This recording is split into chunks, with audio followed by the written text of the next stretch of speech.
मुरबाड तालुक्यातील शिवळे गावात एक धक्कादायक घटना समोर आली। अवघ्या 13 वर्षीय मुलाने एका शिक्षिकेवर धारदार शस्त्राने हल्ला करत तिला गंभीर जखमी केल्याची घटना घडली आहे। मिळालेल्या माहितीनुसार तन्मय हा मुलगा चोरीच्या उद्देशाने शिक्षिका सायली इसामे याच्या घरात शिरला होता। घरातील कपाट तोडत असताना सायली इसामे यांनी त्याला रोखण्याचा प्रयत्न केला। यावेळी आरोपी मुलाने संतापाच्या भरात त्यांच्यावर धारदार शस्त्राने वार केले। हल्ल्यात सायली इसामे गंभीर जखमी झाल्या असून त्यांच्यावर सध्या खासगी रुग्णालयात उपचार सुरू आहेत। दरम्यान घटनास्थळावरून पळून जाण्याचा प्रयत्न करणाऱ्या आरोपीला स्थानिकांकडून पकडण्यात आले आहे आणि पोलिसांच्या ताब्यात देण्यात आले आहे। या घटनेमुळे परिसरात खळबळ उडाली असून नागरिकांकडून आरोपीवर कठोरात कठोर कारवाईची मागणी करण्यात येते। जीवन शिंदे, जनशक्ती, मुरबाड।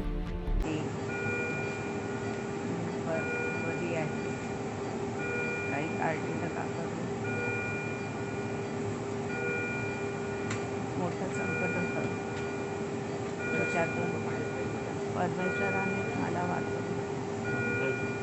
ताज्या घडामोडींसाठी जनशक्तीला सबस्क्राईब करा, बेल आयकॉन क्लिक करा आणि रहा अपडेट।